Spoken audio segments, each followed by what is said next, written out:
सकळ देवांचे दैवत, सकळ देवांचे दैवत उभे असे या रंगात, रंग लुटा माझे बाप, शुद्ध भावे खरे माप, रंग लुटिला बहुती शुक नारदादी संती, रंग लुटा माझे बाप, शुद्ध भावे खरे माप, तुका लुटित आहे रंग, तुका लुटित आहे रंग, साह्य झाला पांडुरंग, रंग लुटा माझे बाप, शुद्ध भावे खरे माप, पांडुरंगा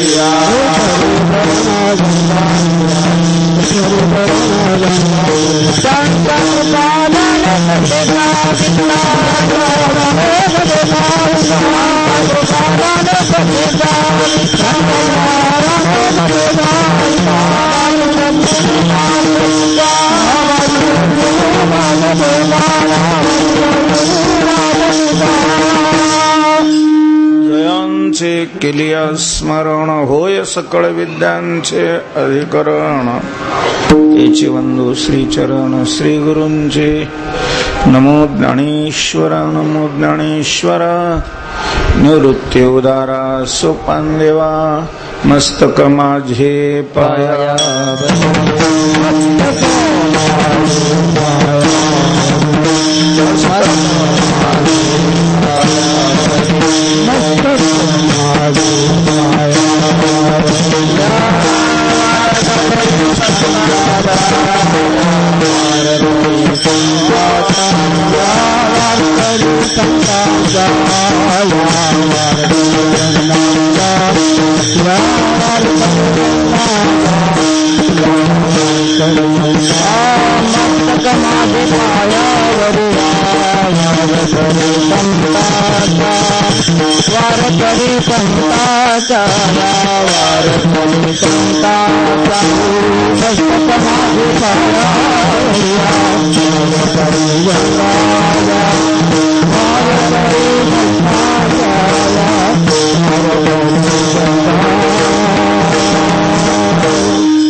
सकळ देवांचे दैवत उभे असे या रंगात, रंग लुटा माझे बाप, शुद्ध भावे खरे माप, श्रीमंत श्री जगद्गुरु तुकोबाराय तुम्हा सर्वांना या अभंगातून आव्हान करतात. विठ्ठल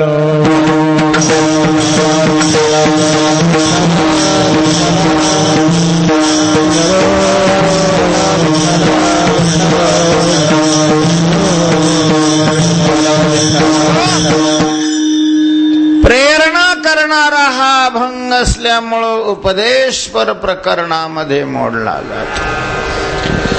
तुकोबाराय म्हणतात की हे माझे बाप हो, रंग लुटा, रंग लुटण्याचं आव्हान तुकोबारायने या अभंगामध्ये केलेलं आहे. तुकोबाराय या अभंगाची रचना करत असताना फारच रंगलेले दिसतात, कारण या अभंगाच्या प्रत्येक चरणामध्ये रंग शब्द आलाय. विठ्ठल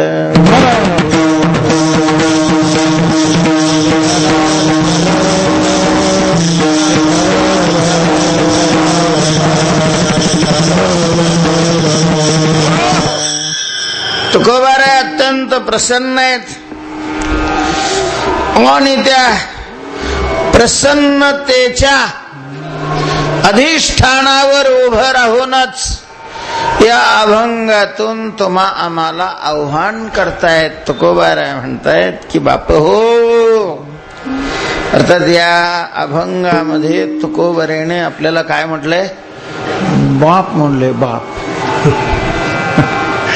बाप बाप हो. तुकाराम महाराज बाप हो कस काय म्हणतात तो आपल्याला?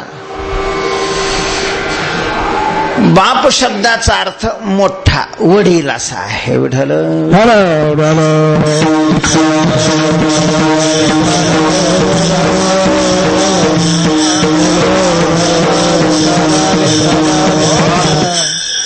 उत्पन्न कर्त्याला जरी बाप म्हणत असलं तरी लाक्षणिक अर्थाने बाप शब्द बऱ्याच वेळेला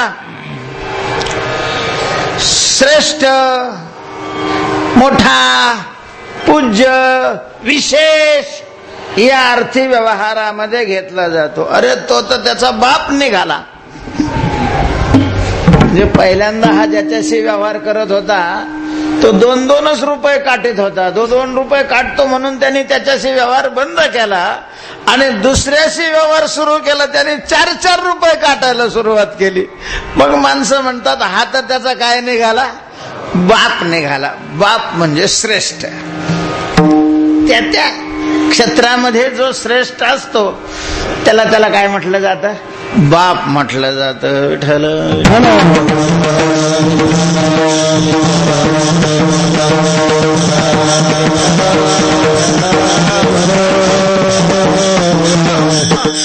तो काय नखरे करतो, मी त्याचा बाप आहे.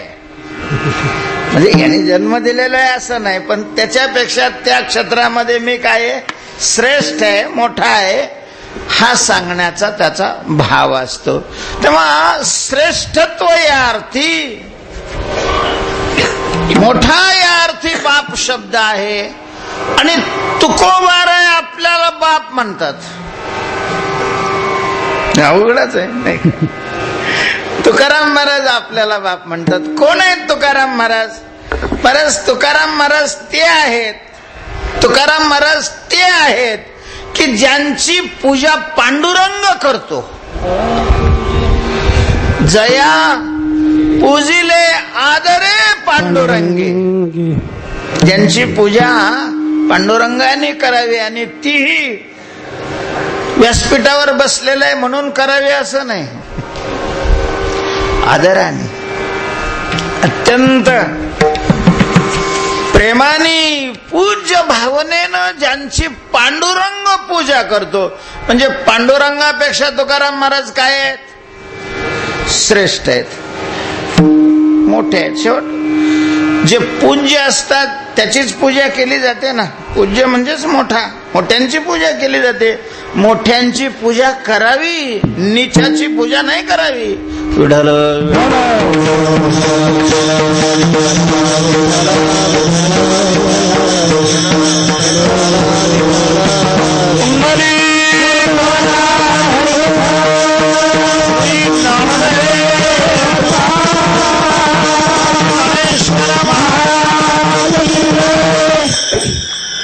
तुकोबाराय संत आहेत, तुकोबाराय वैष्णव आहेत. आणि संत वैष्णव हे देवापेक्षा मोठे असतात. पूज्या पूज्यमान कथे उभे हरिजन. हरिजन वैष्णव कसे आहेत? तर जगाला जो पूजनीय आहे त्याला जे पूजनीय आहेत. म्हणजे तुकोबाराय पांडुरंगापेक्षा सुद्धा मोठे आहेत, श्रेष्ठ आहे. भक्तत्व, संतत्व, वैष्णवत्व या अवच्छेदकाने तुकोबाराय पांडुरंगापेक्षा मोठे आहेत. आणि ते तुकोबाराय तुम्हा आम्हाला म्हणतात बाप हो. म्हणजे आपण तर तुकाराम महाराजापेक्षा श्रेष्ठ झालो. विठ्ठल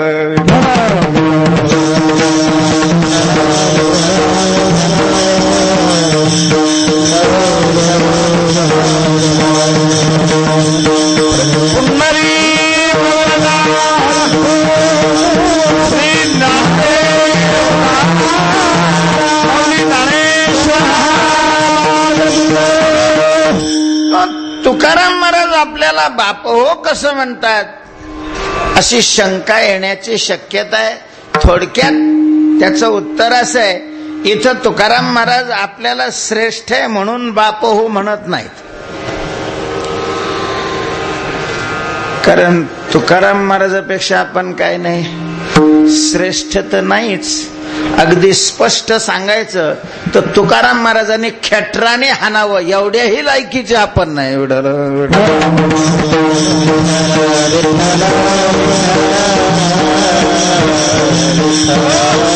कारण तुकोबऱ्यांच्या पदस्पर्शाने जे अत्यंत पावन झालेलं खेटर आहे, ते खेटर आपल्या अंगाला लागेल एवढीही आपली लायकी नाहीये. सामान्य अशा प्रकारचे विषयातले किडे असतो महाराज. आपण मानतो स्वतःला लय मोठं. काय राहतं श्रेष्ठत्व आपल्याकडे? काय वैराग्य आहे, काही विवेक आहे, काही भगवत विषयक ज्ञान आहे, काय असतं? मूर्खपणा कोंदून भरलेला असतो म्हणून आपण स्वतःला मोठं मानतो, एवढाच याचा अर्थ आहे. कारण ज्याच्याजवळ काही नाही तो स्वतःला मोठा मानतो. तो कधी मानतो? ज्या वेळेला तो मूर्ख असतो त्यावेळेला मानत असतो. घरी रांडलं पोरी मरती उपवासी, सांगे लोकापाशी थोर. तुकाराम महाराज कस काय बाप हो म्हणतात?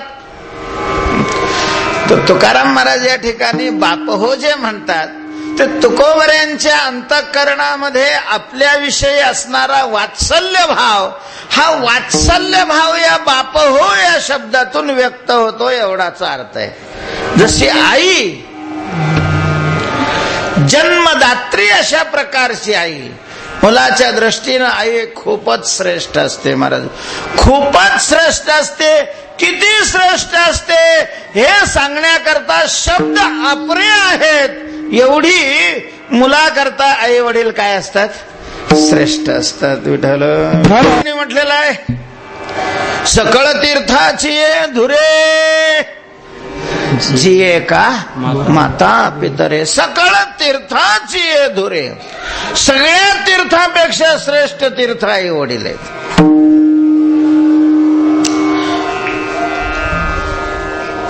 आई वडला एवढं श्रेष्ठ जगात मुलाकरता कोणी नाहीये. आई वडला म्हणून तर तुकोबाऱ्यांनी म्हटलेलं आहे, आई वडिलांची सेवा ही पांडुरंगाची सेवा आहे, नाही का? हेच विष्णूची महापूजा. स्वामी काज गुरु भक्ती पितृवचन सेवापती, हेची विष्णूची महापूजा. या ठिकाणी पांडुरंग येऊन जो उभा राहिलाय तो कीर्तन करणारा करता नाही, आई वडिलाची सेवा करणारा करता आहे. विठ्ठल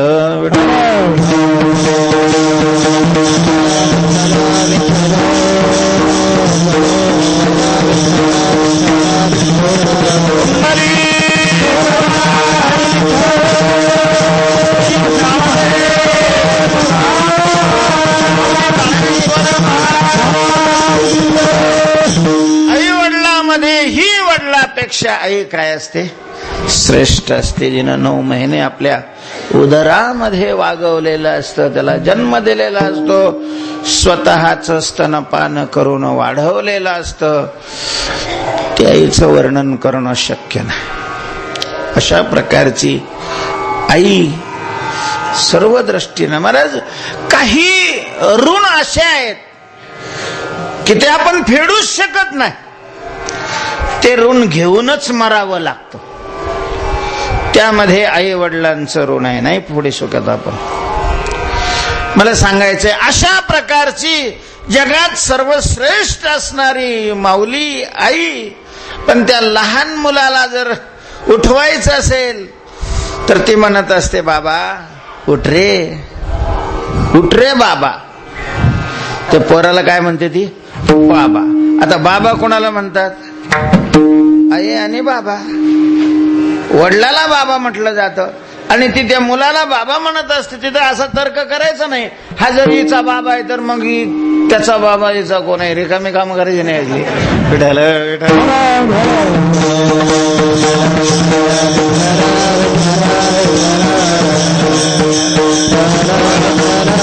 इथं एवढाच अर्थ घ्यायचा की तिच्या अंतःकरणामध्ये त्याच्याविषयी असणारं जे प्रेम आहे ते प्रेम तिला बाबा म्हणायला लावतंय. तिच्या संबंधाने ती बाबा म्हणते असं नाही.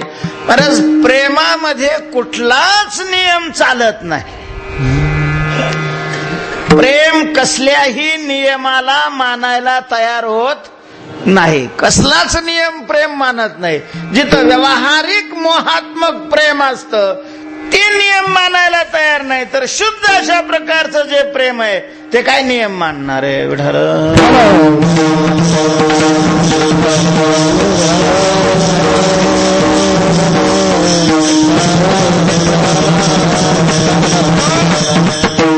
तेव्हा तुकोबाराय आपल्याला बाप म्हणतात.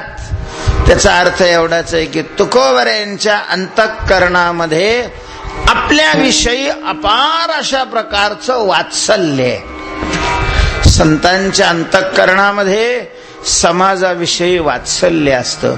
संत हे अखिल विश्वाचे मायबापाचं अंतःकरण घेऊन आलेले असतात. म्हणूनच संतांचं वर्णन करत असताना त्यांना काय म्हटलेलं असतं? आई बाप म्हटले. तुम्ही संत माय बाप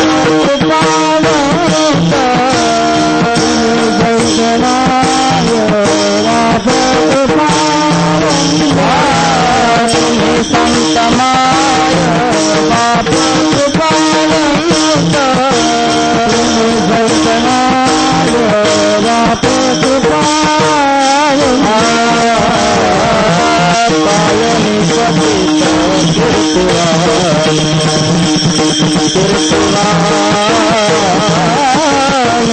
कायमी पतित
तुकोबाराय म्हणतात की तुम्ही संत मायबाप कोणाचे? का तुकोबारायने संतांना मायबाप म्हटलेलं आहे? कोणत्या अर्थाने तुकोबारायने संतांना मायबाप म्हटलेलं आहे? तर गौणी अर्थाने आई वडिलाच्या ठिकाणी मुलाविषयी जे गुण असतात ते गुण संतांच्या ठिकाणी यावत समाजाविषयी असल्यामुळं समाजाचे संतांना काय मानलं जातं? आई बाप अशा प्रकारचं मानलं जातं, हे मानलं जातं. आणि याच अशा प्रकारच्या अंतःकरणातून तुकोबाराय तुम्हा आम्हा सगळ्यांना बाप म्हणतात. बाप हो, रंग लुटा माझे बाप. तुम्ही काय करा? रंग लुटा. रंग लुटण्याकरता प्रेरणा करतात, आव्हान करतायत की आपण रंग लुटा. विठ्ठल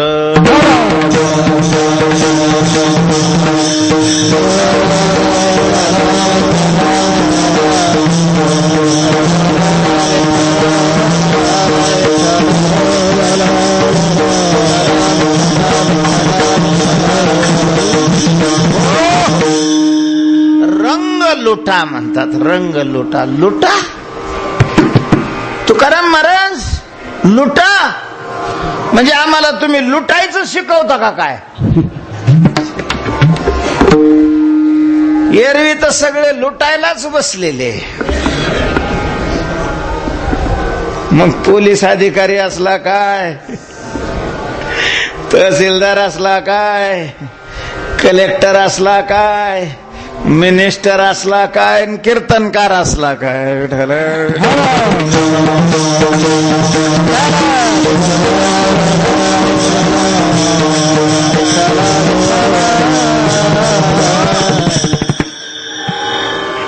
आपला देश ज्या वेळेला परतंत्र होता त्यावेळेला ज्या समाज सुधारकांनी देशाला स्वातंत्र्य मिळवण्याकरता आपल्या आयुष्याची राख रांगोळी केली, आहुती दिली, त्यावेळेला त्यांनी हेही जाणलं की समाज जो इतक्या दिवस पारतंत्र्यात कुजत राहिला, लुटलं परकीयांनी आपल्या समाजाला, त्याचं कारण होतं की आपला समाज हा अडाणी म्हणून अशिक्षित अशा प्रकारचा असल्यामुळं इतरांनी त्याचा गैरफायदा घेतला. म्हणून स्वातंत्र्याबरोबरच शिक्षणाचाही खूप प्रयत्न केला या मंडळीने. समाज शिक्षित झाला तर आपल्याला कुणी लुटणार नाही. समाज शिक्षित झाला तर आपल्याला कुणी लुटणार नाही. म्हणून या मंडळींनी शिक्षणाच्या मोठ्या मोठ्या संस्था उभ्या केल्या. आता समाज शिक्षित झाला, आता दुसरे नाही, आपलेच लुटायला लागले. महाराज, शिक्षित वर्गाने जर ठरवलं ना, एकही आत्महत्या घडणार नाही, भारतात एकही गरीब राहणार नाही, एकही उपाशी राहणार नाही. पण दुर्दैव आहे आमच्या भारताचं की राष्ट्राविषयी ज्वलंत अभिमान ज्याला म्हणतात त्याचा अभाव आहे महाराज, अभाव आहे. आम्ही परवा ऋषिकेशला गेलो होतो. तिथं दक्षिण कोरियात राहणारे एक सुदामजी म्हणून ते आले होते, त्यांच्याशी चर्चा झाली. महाराज, नाही इतर देशामध्ये असं, इतर देशामध्ये असं नाही. तिथं त्या देशातल्या लोकांकरता जर वस्तू उत्पादन करायची असेल तर एवढी काळजीपूर्वक वस्तू उत्पादन केली जाते की काही वर्ष ती वस्तू टिकली पाहिजे. तिथं हा बोर्ड तुम्हाला दिसणारच नाही नकली मालापासून. ओरिजिनल आहेत आणि खरे आहेत आणि आमके आहेत. हे दृश्य भारतातच दिसतं. विठ्ठल विठ्ठल.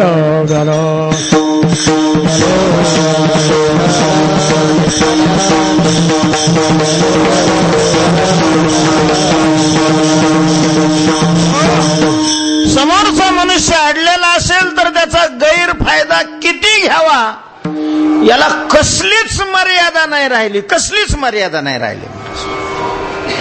आणि कोणाला एकाला दोष देण्याचं कारण नाही.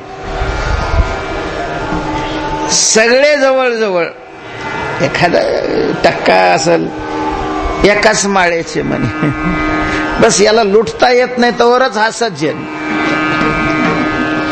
हो तिथं गेला की तेच करणार. काय सरकार बदलली काय काय झालं काय काय फारसा फरक नाही पडत.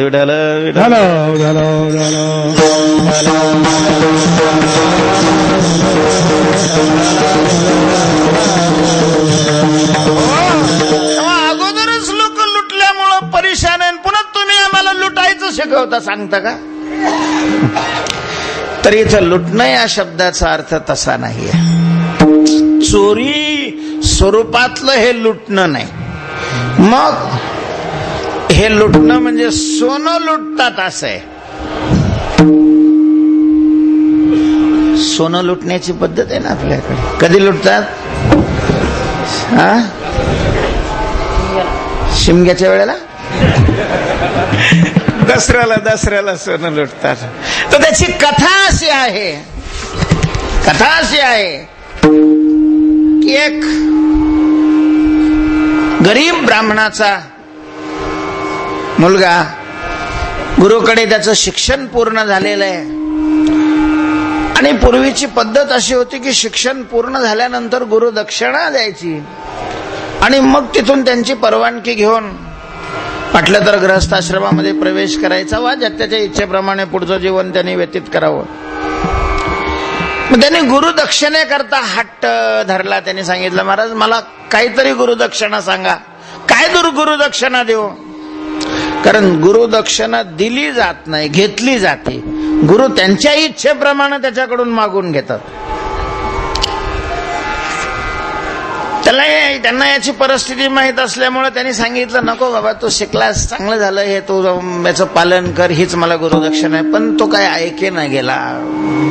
दुराग्रही होता तो. माणसाने दुराग्रही नसावं. पंढरपूरला आल्यानंतर एवढं जरी आपण शिकलो तरी फार काही कमावल्यासारखं होईल महाराज. दुराग्रही नसावं. दुराग्रह पाप आहे. दुराग्रही माणसाचं असं असतं. मी म्हणतो ना, टिकूजी गधड्या तू काय किंमत आहे रे तुला, विनाकारण दुसऱ्याला त्रास देतो. नाही, जशी तुला भावना आहे, तुला जसं काही वाटतं तसं समोरच्याही व्यक्तीला वाटत असेल, त्यालाही त्याच्या मनाप्रमाणे घडावं असं वाटत असेल, दे ना त्याला त्याचं स्वातंत्र्य. तुझं त्याच्यावर कशाला लादतो? दुराग्रही नसावं. आग्रही ठीक आहे, दुराग्रही नसावं. त्या पोराने दुराग्रह केला दक्षिणा मागण्याचा. मग त्यांनी सांगितलं, दे मला 10,000 सुवर्ण मुद्रा. आता याच्याजवळ कुठं होतं? मग हा रघुराजाकडे गेला मागायला. रघुराजाने त्यावेळेला सगळी पृथ्वीच दान दिलेली होती. यज्ञ करून सगळी पृथ्वी दान दिलेली. आणि हा मागायला आला. त्याच्याजवळ त्यावेळेस काहीच नव्हतं. बरं, जी दान पृथ्वी दिलेली आहे त्याच्यातून तर याला घेता येईना गेलं. म्हणून मग शेवट त्यांनी स्वर्गावर हल्ला करून स्वर्गातून 10,000 सुवर्ण मुद्रा आणून याला द्यायचा निश्चय केला. इंद्राला कळालं की रघुराजा स्वर्गावर स्वारी करतोय आणि काही सुवर्ण मुद्रा करता. परत इंद्राने सुवर्ण मुद्रेचा वरून पाठच खाली सोडला. आपट्याच्या झाडावर पडला. निरोप पाठवला रघुराजाकडे. रघुराजाने त्या पोराला सांगितलं, बाबा हे घेऊन जा, हे सगळं तुझ्या करता आलेलं आहे. तो म्हणला, एवढं नाही सांगितलेलं गुरु महाराजांनी. त्यांनी मोजून जेवढ्या लागत होत्या तेवढ्या मोहरा घेतल्या आणि तो गेला निघून. आता काय करायचं उरलेलं? आणि मग रघुराजाने सगळ्या लोकांना सांगितलं, तुम्ही काय करा आता, या मोहरा म्हणजे सोनं लुटा. आणि मग लोक पळाले. आणि जेवढं ज्याला जमत होतं, महाराज फुकट म्हटल्यावर माणसं काय करणार बाबा. अशी घाण सवय आहे महाराज आपल्या लोकांना. अरे अरे अरे, फुकट त्याला त्याची आपल्याला गरज आहे का, आवश्यकता आहे का, आपण फुकट घ्यायलाच पाहिजे का, आपली घरची परिस्थिती काय आहे, जळता जळाना गेलंय तिकडं, पोरं पेट्रोल मध्ये हजार रुपये खर्चित हे फुकट बोंबलत दुसऱ्याचं खात फिरत आहे.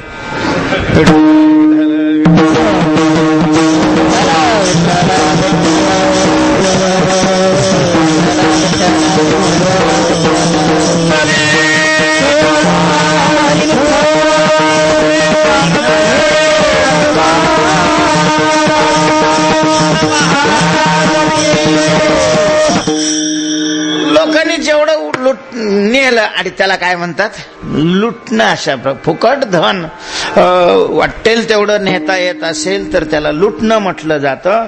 तसं या ठिकाणी तुकोबाराय सांगतात की तुम्ही लुटा, पण काय लुटा. अभंगाच्या दुसऱ्या चरणात रंग लुटा माझे बाप,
माझे बाप रंग लुटा.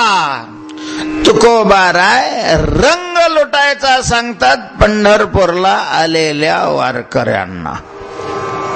तुम्ही काय करा, रंग लुटा, घोंगड्या आणि मुरमुरे नका लुटू.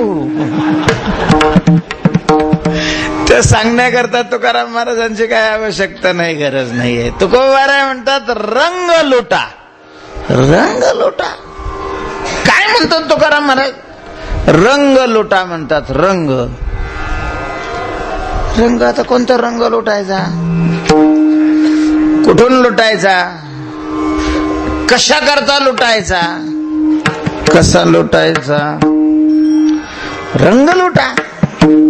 रंग शब्दाचा अर्थ काय, आपल्याकडे आपल्याला रंग हा शब्द कलर या अर्थी परिचित आहे नाही. आपण रंग शब्दाचा अर्थ शक्यतो कलर अशा प्रकारचा करतो, लाल रंग, पिवळा रंग, भगवा रंग, हिरवा रंग, पांढरा रंग, आणखीन काय असतील ते रंग एकामेकात मिसळल्यानंतर पुष्कळ रंग होतात. सप्तरंग मुळातले अशा प्रकारचे आहेत. तेव्हा रंग लुटायचं कशा, पंढरपूरला आम्ही आलो रंग लुटायचं. तुकोबाराय तुम्ही सांगतात रंग म्हणजे काय.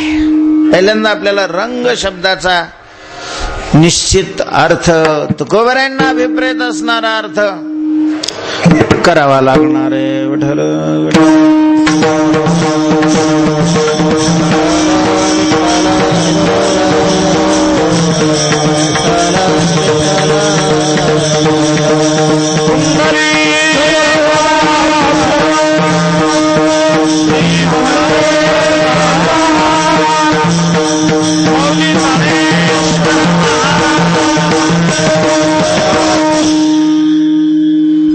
तेव्हा जसा रंग या शब्दाचा कलर असा अर्थ आहे, पण कलरच अर्थ आहे असं नाही.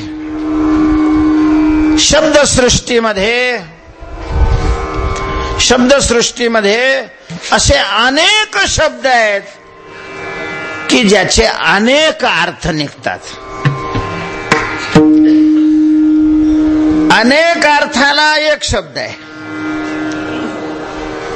एका अर्थाचा एक शब्द आहे, आणि एका शब्दाचे काय आहेत अनेक अर्थ आहेत, खूप अर्थ आहेत. भाव या शब्दाचे 42 अर्थ कोशामध्ये दिलेले आहेत.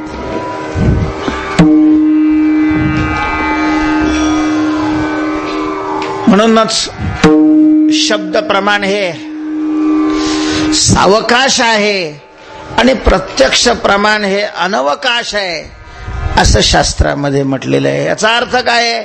याचा अर्थ असा आहे की शब्द प्रमाणाच्या दृष्टीनं म्हणजे शब्दाचे अर्थ करत असताना वेगवेगळे अर्थ करता येतात.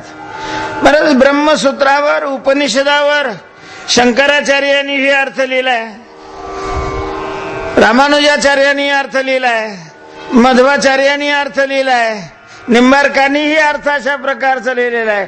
या सगळ्या आचार्यांनी ब्रह्मसूत्रावर भाष्य केलेलं आहे, गीतेवर भाष्य केलेले आहेत, आणि प्रत्येकाचा अर्थ काय आहे भिन्न भिन्न अशा प्रकारचा आहे. सिद्धांत वेगवेगळे आहेत. कारण शब्द आहे, शब्दाचे अर्थ करत असताना त्याला फिरवता येतात अर्थ. विठ्ठल विठ्ठल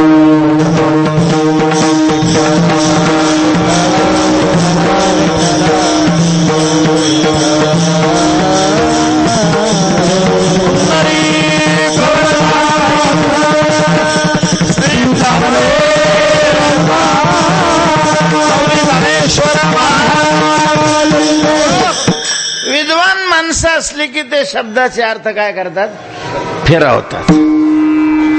थोडस एक दृष्टांत सांगतो तुम्हाला. मंडन मिश्र आणि शंकराचार्य यांचा संवाद पहिल्यांदा झाला होता. त्यावेळेला कुमारिल भट्टाच्या विनंतीवरून आचार्य मंडन मिश्राच्या घरी गेले. मंडन मिश्र हा अत्यंत कर्मठ होता. कर्म न करणाऱ्या माणसाचं तोंड पाहणं अशुभ मानत होतं. त्यामुळे यज्ञ करत असताना त्याचा नियम असा असायचा की दरवाजा बंद करून घ्यायचा, आतून कडी लावायची आणि मग ते अग्निहोत्र वगैरे करायचं. नेमकं त्यावेळेला आचार्य तिथे गेलेले आहेत. थोडक्यात मला फक्त शब्दाचे अर्थ कसे फिरवले जातात, विद्वान लोक कसे फिरवतात याच्याकरता दृष्टांत म्हणून सांगायचं होतं. आचार्य योगी होते, सिद्ध्या त्यांना प्राप्त असल्यामुळं दरवाजा बंद होता तर त्यांनी अनिमा सिद्धीचा वापर करून झरोक्यातून ते खाली उतरले. दुराड जायचं त्याच्यातून आणि त्याच्या समोर उभे राहिले. एकदम समोर अंधार पडल्यामुळे त्यांनी चमकून डोळे मानवर करून पाहिलं, डोळे उघडून तर संन्यासी शेंडी काढलेली, त्याच्या तळपायाची आग मस्तकाला गेली. तो एवढा बंदोबस्त करून मी आत कर्म करायला लागलो, हे कस काही इथं आलं. त्या रागामध्ये त्याने विचारलं, कुतो मुंडी. आता ते विचारण्याचा भाव असा की मुंडी म्हणजे संबोधन, ए मुंडन केलेल्या कुठून आलास. कुतो मुंडी. त्याने काय केलं, मुंडी शब्दाचा अर्थ कर्म करून कुठून मुंडन केलंस असा अर्थ केला. कुठं हा म्हणजे कुठून, कुठून मुंडन केलंस. आचार्यांनी सांगितलं, मुद्दामच त्याला हेच करायचं होतं, चर्चेला प्रेरित करायचं होतं. आगलात गळ्यापासून वर मुंडन केलेलं आहे. म्हटलं मी याला कुठून रस्ता विचारतोय आणि हा मला काय सांगू लागलेला आहे, मुंडन कुठून केलेलं सांगू लागलेलं आहे. काय डोकं याचं ठिकाणावर आहे की नाही. अरे मी तुला रस्ता विचारतो. ती म्हणे मग काय म्हणला रस्ता तुला. त्याने सांगितलं, किम पितासुरा, दारू पिऊन आलास काय. मी एक विचारतो आणि उत्तर तू. दुसरंच देतो. पितासुरा, दारू पिलास का?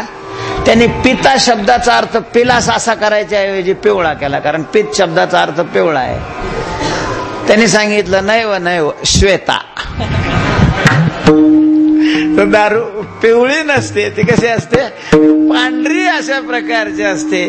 असं शब्दाचे अर्थ हे करता येतात. ते कारण अनेक अर्थी शब्द असला त्यांनी एखादा दुसरा हा अर्थ घेऊनही त्याचा अर्थ लावता येतो. लावले जातात, विद्वान लोक लावतात. विठ्ठल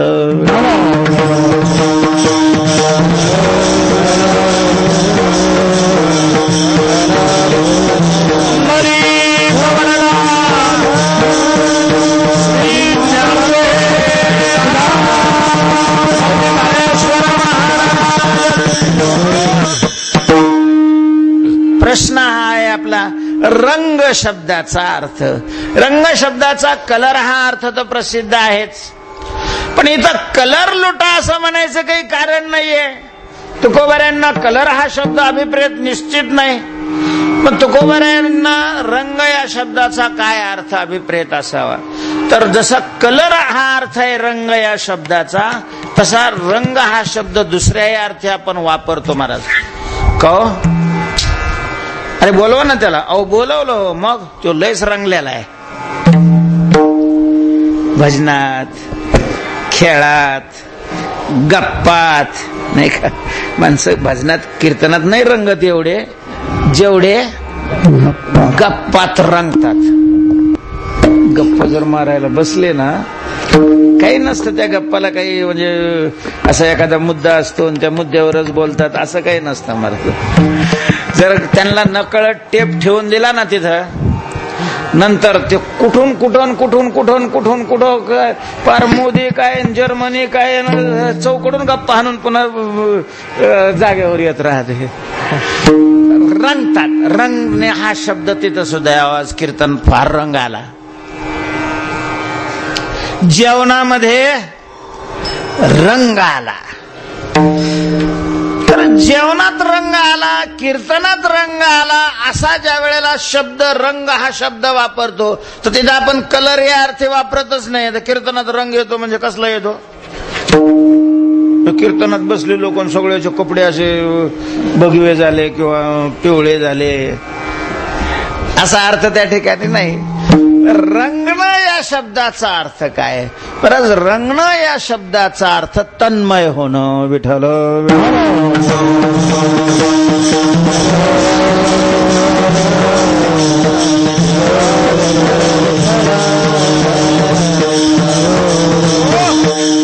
थोडक्यात रंग शब्दाचा अर्थ आनंद असा आहे.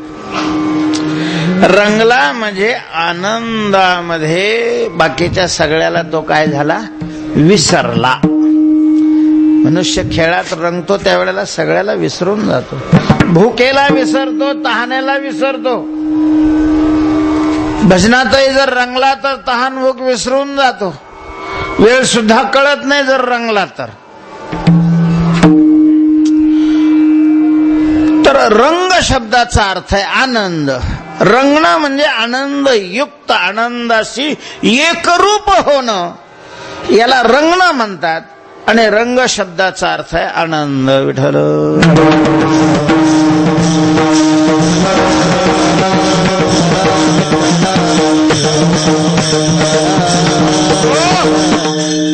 आता सरळ अर्थ आहे.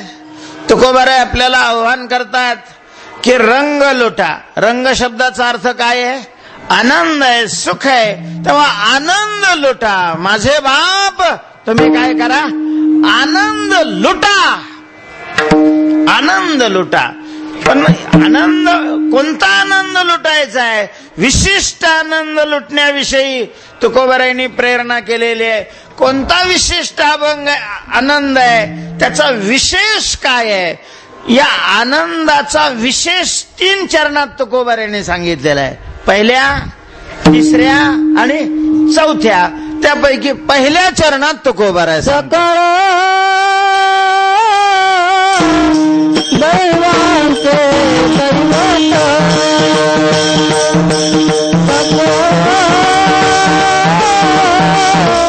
दैवांचे दैवत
कोणत्या रंगामध्ये रंगायचं आहे, काय विशेष आहे या रंगाचा?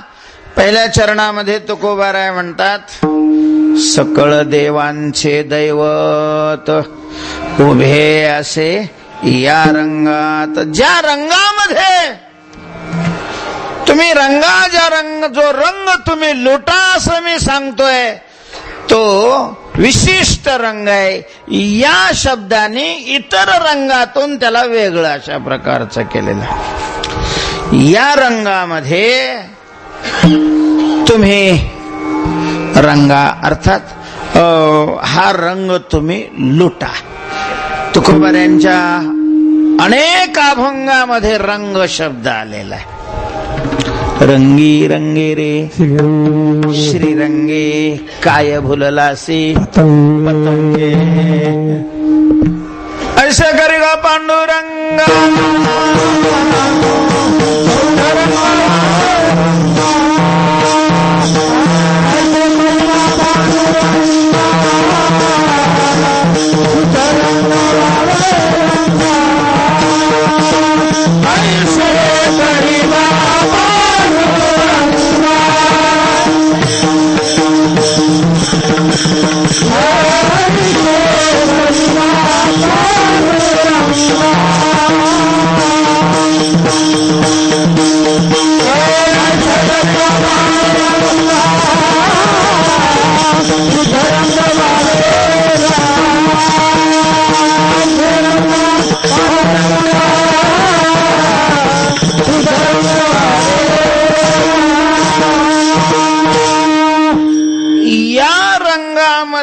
रंगण्याकरता तुकोबारायांनी या अभंगात प्रार्थना केलेली आहे.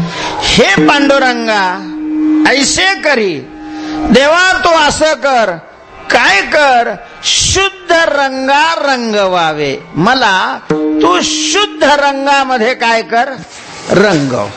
इथं आपण चिंतनाला घेतलेल्या अभंगामध्ये या रंगात असं या जे म्हटलेलं आहे, तर त्या या शब्दाचा अर्थ आहे तो शुद्ध रंग. रंगाचे दोन प्रकार, रंगाचे दोन प्रकार, एक शुद्ध रंग आणि दुसरा अशुद्ध रंग. रंग शब्दाचा अर्थ आनंद. आनंदाचे दोन प्रकार, एक शुद्ध आनंद आणि दुसरा अशुद्ध आनंद. तो म्हणाल अशुद्ध कुठं आनंद असतो का हो? एक दुसरी गोष्ट अशी आहे की आनंद काही सावयव नाही, आनंद काही व्यक्त अशा प्रकारची वस्तू नाही. जर आनंद निराकार आहे, एकमेव अशा प्रकारचा आहे, तर त्याच्यामध्ये शुद्ध आणि अशुद्ध हे प्रकार कसे केले? शास्त्रीय दृष्टीने ही शंका येऊ शकते. आनंद हे परमात्म्याचं स्वरूप आहे. आनंदो ब्रह्म इति वेजानात. श्रुती सांगते की ब्रह्म आनंद स्वरूप आहे आणि आनंद स्वरूप असणारं ब्रह्म एकमेवा द्वितीयम. स्वगत सजातीय विजातीय भेद रहित अशा प्रकारचा जर तो आनंद आहे, तुकोबाराय सुद्धा म्हणतात आनंद अद्वय.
आनंद अद्वय.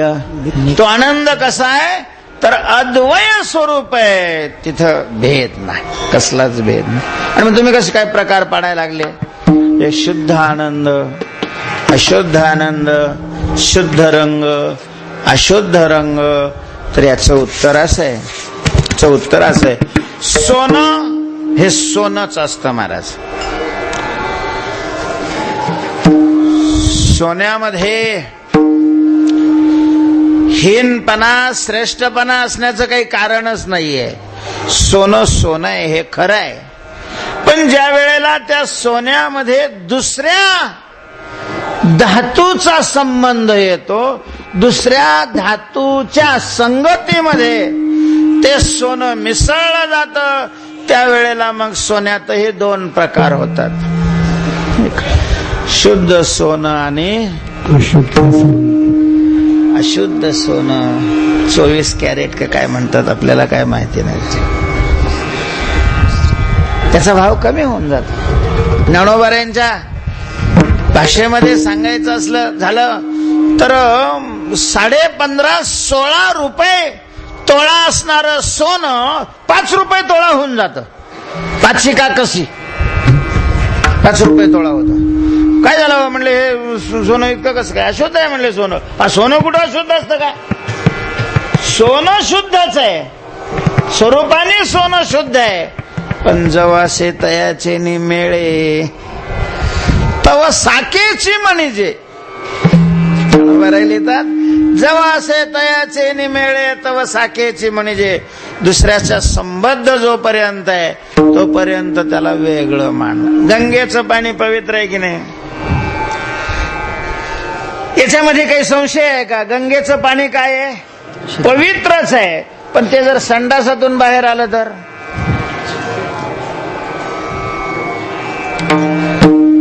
नव्हे मदिरेचा घडा पवित्र गंगे. गंगोदक जरी झाले मदिरा भांडा आले तरी घेऊ नये, काही केले विचारी पा. गंगेचं पाणी शुद्ध जरी असलं पण मदिरेच्या भांड्याचा संबंध झाला तर गंगेचं पाणी सुद्धा काय होऊन जातं? अशुद्ध अशा प्रकारचं होऊन जातं, अशुद्ध. तसं शुद्ध असणारा आनंद, शुद्ध असणारा आनंद ज्या वेळेला गुणाशी संबद्ध होतो, विषयाशी संबद्ध होतो, त्यावेळेला तोच आनंद काय होऊन जातो? अशुद्ध. अशा आनंदाच्या स्वरूपामध्ये कुठल्याच प्रकारचा फरक पडत नाही. पण उपभोगणाराच्या दृष्टीनं ते अशुद्ध होतं. विठ्ठल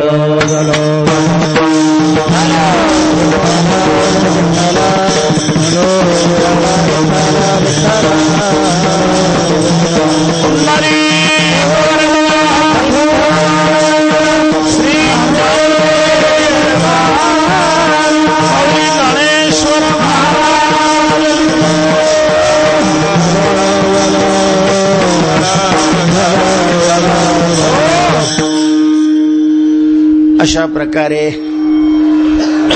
आनंदाचे दोन प्रकार झाले. एक शुद्ध आनंद, दुसरा अशुद्ध आनंद. तुकोबारायांनी शुद्ध आनंदामध्ये आपल्याला रंगवावं देवानी अशा प्रकारची प्रार्थना केली आहे. या अभंगात तुकोबाराय म्हणतात की तुम्ही हा रंग लुटा. या रंगाचा विशेष हा आहे की सकळ देवांचे दैवत उभे असे या रंगात. या रंगामध्ये सगळ्या देवांचं जे दैवत आहे ते दैवत सुद्धा काय आहे? उभं आहे. सकळ देवांचे दैवत, सगळ्या देवांचं आराध्य असणार, सगळ्या देवांचा देव असणारा, सगळ्यांचा बॉस असणारा सकळ देवांचे दैवत. म्हणजे सकळ देव कोणते हो? तर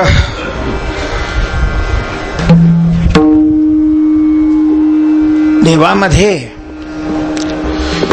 या सृष्टीचे ज्यांच्या ज्यांच्या हातात कारभार दिलेला आहे, सत्ता दिलेली आहे, त्यांना देव म्हणतात. त्या त्या ब्रह्मांडाची त्या त्या खात्याची सत्ता ज्यांच्या ज्यांच्याकडे दिलेली असते त्यांना त्यांना काय म्हटलं जातं? देव म्हटलं जातं. तसं लोकशाहीमध्ये मंत्री म्हणतात. त्या त्या राज्याची म्हणा, देशाची म्हणा, सत्ता एका एका विभागाची ज्याच्या ज्याच्याकडे असते त्याला काय म्हटलं जातं? मंत्री म्हटलं जातं ना. तसं ब्रह्मांडाची सत्ता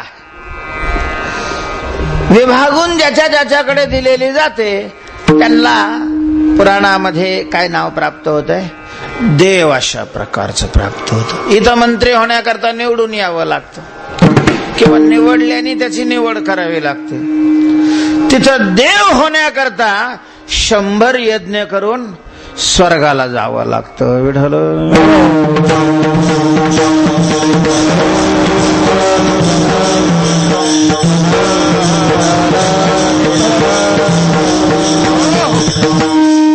शतमक संपत्ती स्वर्गेची. आणि मग त्याच्यातून निवड केली जाते, त्यांच्या त्यांच्याकडे ते सत्ता सोपवली जाते.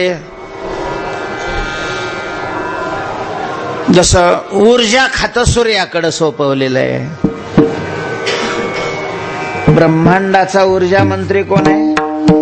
सूर्य आहे, नाही का? पाटबंधारे मंत्री इंद्र आहे.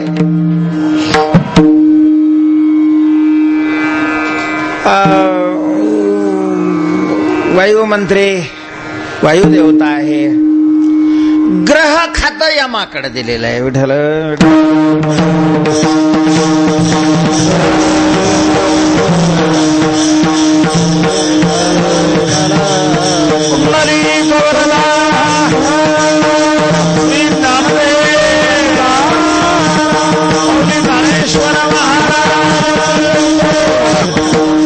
त्याच्यामध्ये पुन्हा राज्यमंत्री, कॅबिनेट मंत्री. ब्रह्मांडामध्ये 3 कॅबिनेट मंत्री आहेत, बाकीचे सगळे राज्यमंत्री आहेत. एक सृजन मंत्री आहे, दुसरा पालक मंत्री आहे आणि तिसरा संहार मंत्री आहे. उत्पत्तीचं खातं ज्याच्याकडे आहे त्याला ब्रह्मदेव म्हणतात. पालनत्वाचं खातं ज्याच्याकडे आहे त्याला विष्णू म्हणतात. आणि संहाराचं खातं ज्या देवाकडे आहे त्याला शंकर अशा प्रकारचं म्हटलं जातं. तेव्हा आणि हे बाकीचे मग राज्यमंत्री आहेत. या सगळ्या देवांचं आराध्य असणारा, म्हणजे सगळ्या देवाचा देव असणारा, हे सगळे देव ज्याची पूजा करतात, सगळे देव ज्याची पूजा करतात. विठ्ठल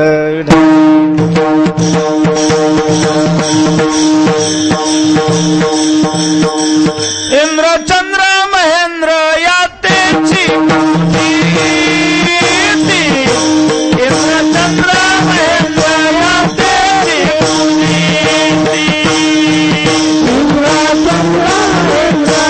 तेची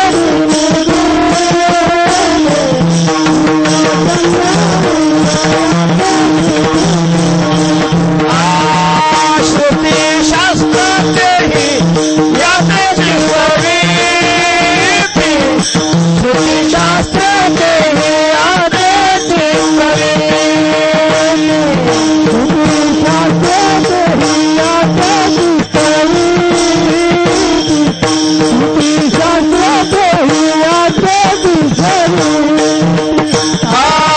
महासिद्ध मुनी ह्या देवाराधी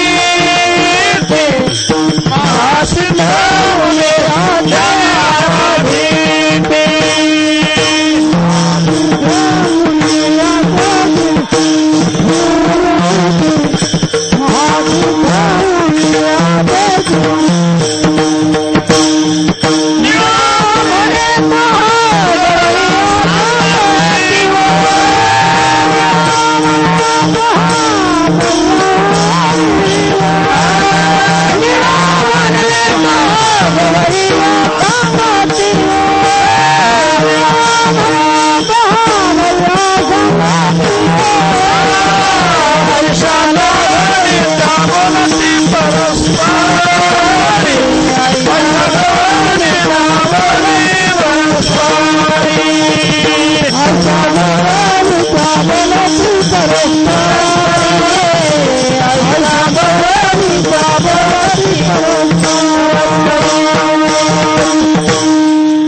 इंद्र चंद्र महेंद्र यातेची पूजिती.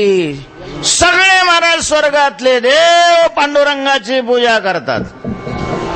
यम ब्रह्मा वरुणेंद्र रुद्रमरुतस्तुन्वन्ति दिव्यैस्तवैः वेदैः साङ्गपदक्रमोपनिषदैर् गायन्ति यं सामगाः ध्यानावस्थित तद्गतेन मनसा पश्यन्ति योगिनो यस्यान्तर्न विदुःसुरसुरगणा देवाय तस्मै नमः. विठ्ठल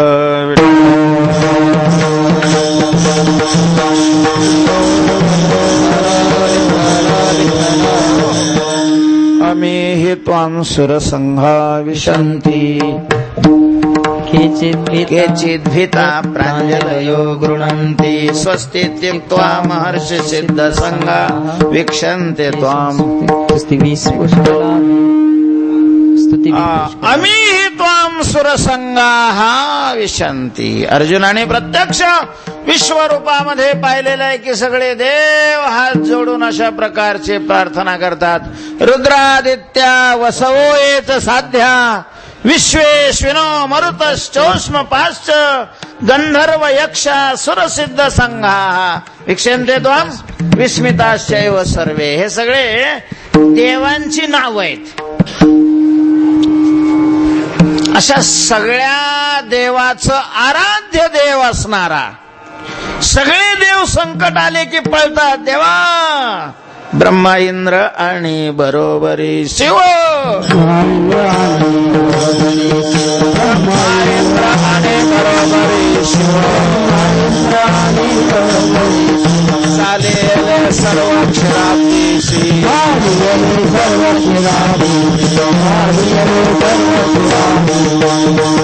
इंद्राणी सर्वाणी देव बरोबरी शिव. ब्रह्मा इंद्र आणि बरोबरी शिव.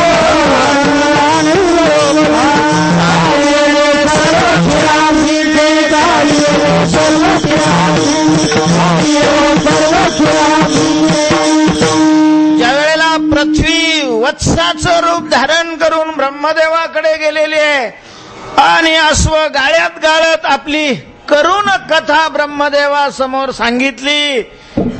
पितामह, माझी काय अवस्था आहे? म्हणले काय झालं? काय झालेलं आहे? तर पापी जे अभक्त दैत्य ते माजले धरणीशी झाले ओझे त्यांचे बुडविला धर्म अधर्म झाला फार सोसवेना फार मजा. आता ब्रह्मदेवाने पाहिले सन सन सन सन सगळ्यांना फोन लावले, बोलवून घेतलं. इंद्राला बोलवलेलं आहे, भगवान शंकराला बोलवलेलं आहे, चंद्राला बोलवलेलं आहे, यमाला बोलवलेलं आहे. सगळे देव एकत्र आलेले आहेत. पृथ्वीची समस्या सगळ्या समोर मांडलेली आहे. सगळ्यांनी एकमुखाने सांगितलेलं आहे. ज्यांचा भार झालेला आहे, ज्यांचं ओझं झालेलं आहे, आपल्या ताकदीपेक्षा ते पुढचे आहेत. आपण नाही पृथ्वीचं दुःख दूर करू शकत. आपल्याला सगळ्याला हे दुःख दूर करण्याकरता कुठं जावं लागेल? क्षीरसागरामध्ये जावं लागेल. अर्थात ही सगळी मंडळी क्षीरसागरात गेलेली आहे. तिथं भगवंताची पांडुरंगाची प्रार्थना केली. पांडुरंगाने आश्वासन दिलं आणि मग कृष्णाच्या रूपाने भगवान अवतीर्ण झाले. म्हणले पांडुरंग कृष्णाच्या रूपाने अवतीर्ण झाले का? धरी येली सोंगे येणे अवघी पांडुरंगे, येणे पांडुरंगे अवघी सोंगे धरी येली. तर अशा प्रकारे सगळ्या देवांचं आराध्य असणारा, दुःख दूर करणारा जो असतो तोच आराध्य असतो. उग कुणाची लोक थोडी पूजा करत असतात. किंवा सगळ्या देवामध्ये श्रेष्ठ असणारा. उपनिषदामध्ये एक कथा येते. देवा आणि असुरांचं मोठं युद्ध झालं, सतत चालूच राहतं ते एका काळामध्ये ते झालेलं आहे. आणि त्या युद्धामध्ये देवांना विजय मिळाला. दैत्यांचा पराभव झाला, पळून गेलेले आहेत, देवाला विजय मिळाला. मग विजय मिळाला की लगे विजय उत्सव साजरा करायचा. भीक मागून निवडून आले तरी मिरवू नका. विठ्ठल विठ्ठल विठ्ठल.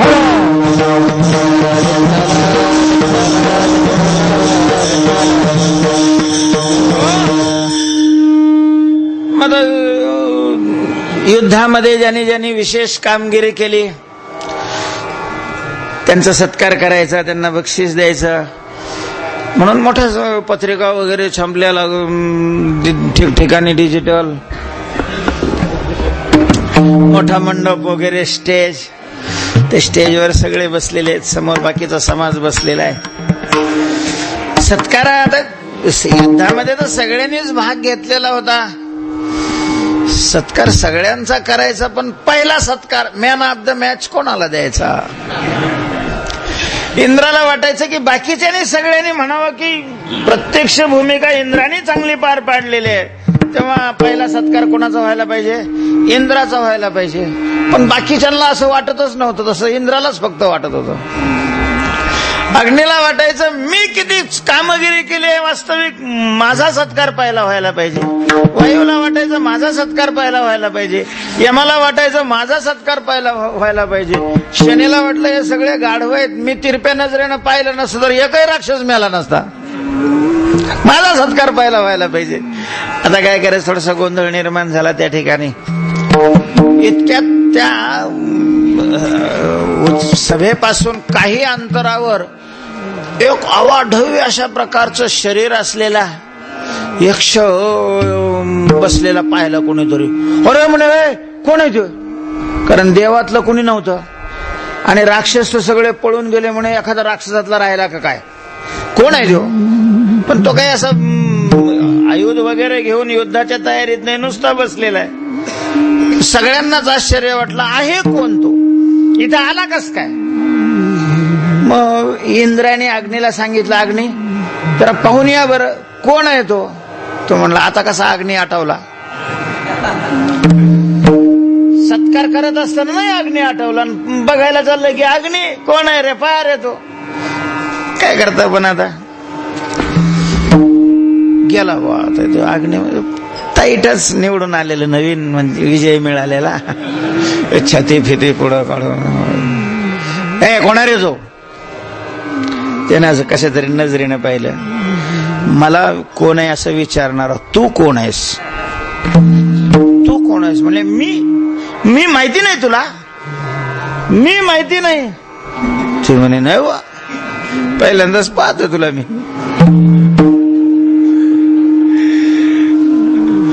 अग्नी म्हणतात मला, अग्नी. ते म्हणे लयच ताट आहे, काय तुझ्यात ताकद आहे? ताकद माझ्या मनात आलं तर एका क्षणात मी सगळं त्रैलोक्य भस्म करू शकतो, एवढी माझ्यामध्ये ताकद आहे. हो, एक वाळलेली काडी धरली महाराज, भगवंतानीच यक्षाचं रूप धारण केलेलं होतं. एक वाळलेली काडी धरली आणि त्या अग्नीमध्ये जी दाहक शक्ती भगवंतानी ठेवलेली होती तो फ्यूज घातला काढून. उपनिषदात आलेली आहे कथा. आणि सांगितलं एवढी वाळलेली काडी तू जाळून दाखव. महाराज अग्नीनं सगळी ताकद लावली, वाळलेली काढी काही त्याच्याकडून जळाली नाही. पुन्हा त्यांनी त्याला विचारलंच नाही तू कोण आहे म्हणून. ते एवढं तोंड करून गेलं परत. पण आता त्यांना कसं काय सांगणार तसं. इंद्राने विचारलं सगळे कोण आहे कोण आहे, तो म्हणून त्याची भाषाच मला कळाना गेली.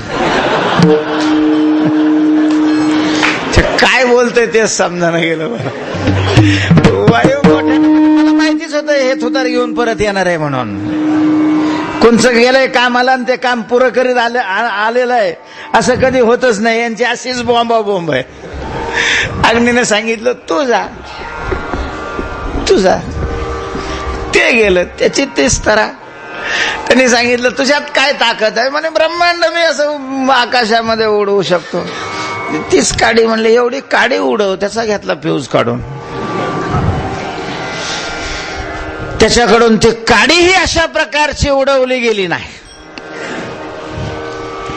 दोघही फेल होऊन आलेले आहेत. शेवट इंद्र गेला.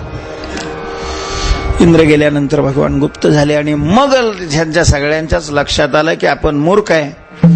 वास्तविक आपल्याला जो विजय मिळालेला आहे हा आपला जो बॉस आहे, मुख्य देव आहे, त्या देवाच्या कृपेने विजय मिळालेला आहे.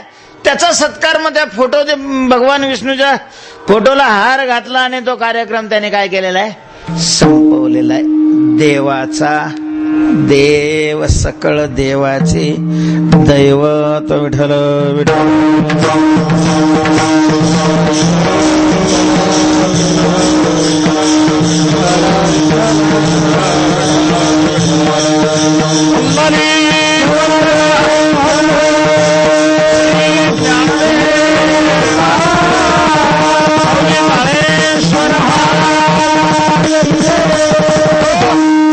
सगळ्या देवांचा देव असणारा, देखिला देखिला माये देवाचा देव, देवाचा देव असणारा, देवाचा आराध्य असणारा पांडुरंग परमात्मा तुकोबाराय म्हणतात हा सगळ्या जगात श्रेष्ठ आहे.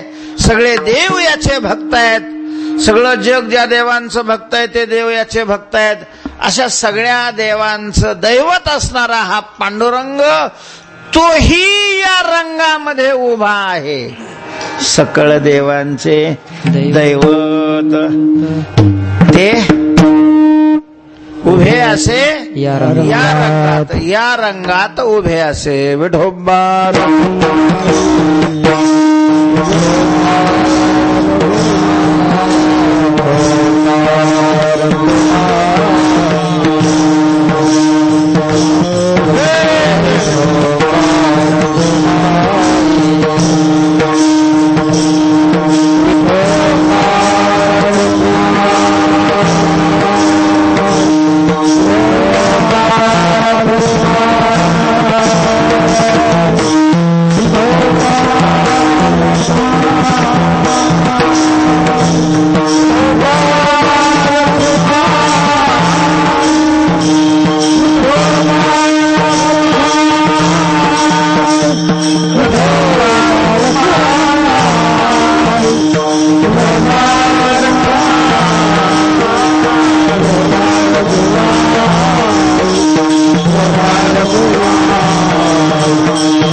रंगाची लयलूट करायची तुकोबाराय आपल्याला प्रेरणा करतायत.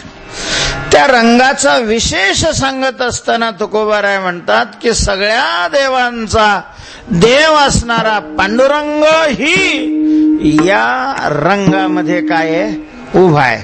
म्हणजे या रंगाने तोही स्वतःला रंगवून घेतोय. त्यालाही या रंगाची आवड लागलेली आहे आणि म्हणूनच वैकुंठ सोडून तो इथं आहे. ज्या सुखाकारणे देव विराजला, ज्या सुखाकारणे देव विराजला, वैकुंठ सोडून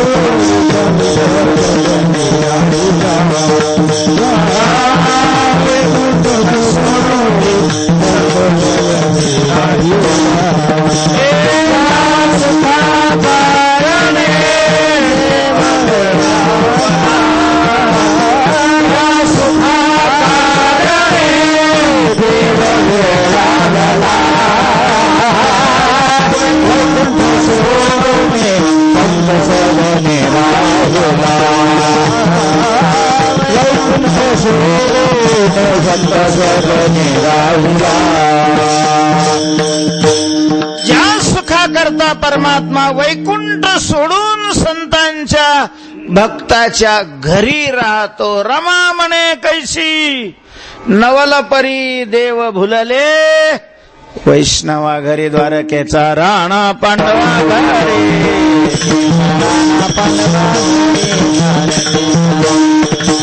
ज्ञानदेवा म्हणे रासाचिया कोणा, द्वारकेचा राणा पांडवा घरी,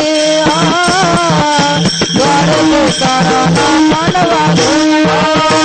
नामदेवा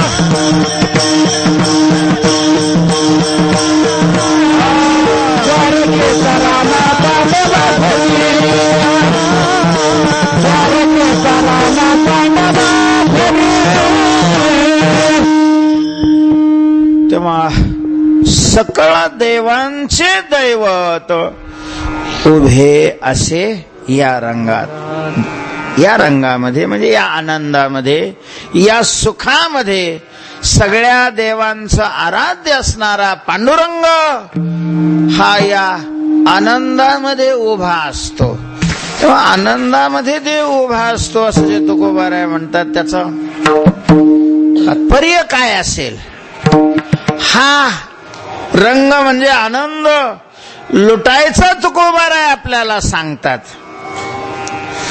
तेव्हा तो कसा लुटायचा?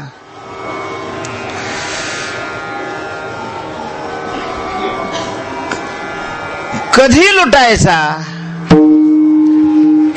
आपल्याला सांगत असल्यामुळं कुणी लुटायचा हा काही प्रश्न राहिलेला नाही. आपण लुटायचा, पण कसा लुटायचा, कुठं लुटायचा, कधी अशा प्रकारचा लुटायचा, तो आनंद लुटता येतो का? अशा प्रकारचा आनंद याच्यापूर्वी कुणी लुटलेला आहे का? या हाच आनंद का लुटायचा? आम्ही जो लुटतो तो का नाही लुटायचा? असे अनेक प्रश्न या रंग लुटा माझे बाप या तुकोबारायांच्या प्रेरक वचनावर येत आहेत. आपण क्रमशः त्याचं चिंतन करणार आहोत. आज आपण हे पाहिलेलं आहे की तुकोबाराय आपल्याला रंग लुटायचा सांगतात. रंग शब्दाचा अर्थ आनंद असा आहे आणि जो रंग तुकोबाराय लुटायचा सांगतात त्या रंगाचा विशेष हा आहे की स्वतः देव, सगळ्या देवांचा आराध्य असणारा पांडुरंग हा रंग लुटतोय. तो या रंगामध्ये काय आहे? उभा आहे. तेव्हा पांडुरंग या रंगामध्ये उभा कसा आहे हे प्रमाण झालं, पण त्याची सिद्धी कशी आहे? देव या रंगामध्ये कशावरून उभा असतो असं तुकोबाराय म्हणतात. आणि हा रंग कसा लुटायचा, या रंगाचा विशेष काय आहे याचं चिंतन आपण उद्याच्या कीर्तनामध्ये 5 ते 7 या कीर्तनामध्ये चिंतन करणार आहोत. आजची वेळ आपली संपलेली आहे. उद्या सकाळीही कीर्तन होईल 9 ते 11, पण सकाळचा अभंग दुसरा राहील. हा अभंग संध्याकाळी घेतला जाईल 5 ते 7 या वेळेमध्ये. गणेश्वर